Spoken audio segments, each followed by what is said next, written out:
इसी के साथ आगे है चैप्टर नंबर 9 जो है द हिडन। जी हाँ, मतलब कुछ छुपा हुआ।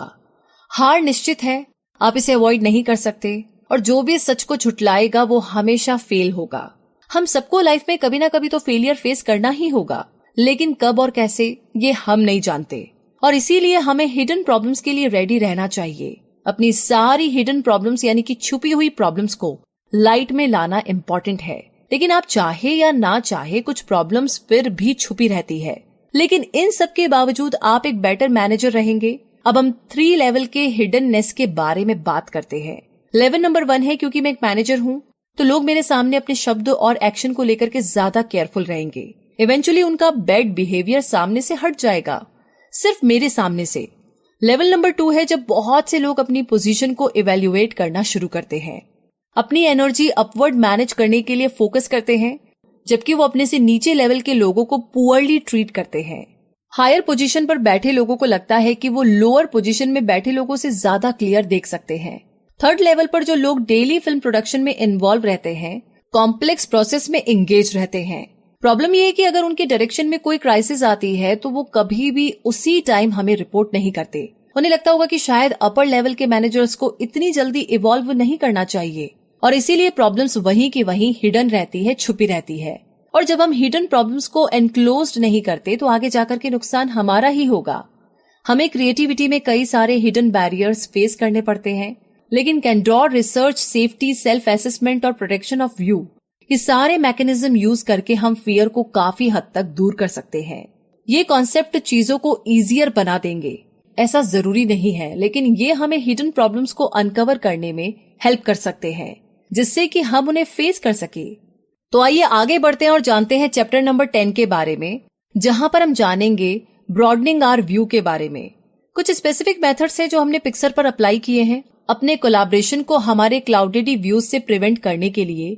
साथ मिलकर के प्रॉब्लम्स को सॉल्व करना, पूरी टीम जब एक साथ बैठकर के प्रॉब्लम्स पर डिस्कस करके उसे सॉल्व करने की कोशिश करती है तो हर एक को सीखने का मौका मिलता है और सब एक दूसरे को इंस्पायर करते हैं। कुछ स्पेसिफिक मेथड्स हैं जो हमने पिक्सर पर अप्लाई किए हैं अपने कोलैबोरेशन को हमारे क्लाउडेड व्यूज से प्रिवेंट करने के लिए। तो पहला है कि साथ मिलकर के प्रॉब्लम्स को सॉल्व करना। पूरी टीम जब एक साथ बैठकर के प्रॉब्लम पर डिस्कस करके उसे सॉल्व करने की कोशिश करती है तो हर एक को सीखने का मौका मिलता है और सब एक दूसरे को इंस्पायर करते हैं। दूसरा है रिसर्च ट्रिप्स।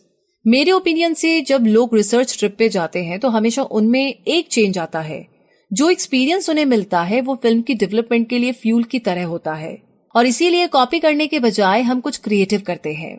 आगे तीसरा है लिमिट्स की पावर। मतलब ये कि किसी भी क्रिएटिव काम में फीचर्स और इफेक्ट्स की एक लंबी सी लिस्ट होती है जो आप अपनी फिल्म को ग्रेट बनाने के लिए इंक्लूड करना चाहते हैं, लेकिन लिस्ट की हर चीज को अप्लाई करना इम्पॉसिबल है। तो इसीलिए आपको एक डेडलाइन सेट करनी पड़ती है और फिर ये चीज एक डिलेमा क्रिएट करती है कि लिस्ट में कौन सी चीज ज्यादा इम्पोर्टेंट है, ये डिसाइड करना बहुत मुश्किल हो जाता है।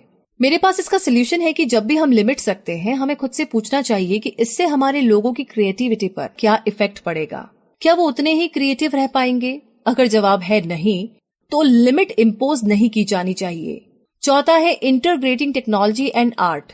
आर्ट टेक्नोलॉजी को चैलेंज करता है, टेक्नोलॉजी आर्ट को इंस्पायर करती है। अगर हम कॉन्स्टेंटली आर्ट की खोज में टेक्नोलॉजी की यूज से अपने मॉडल्स को चेंज करें और इम्प्रूव करते रहे तो हम खुद को फ्रेश रख सकते हैं।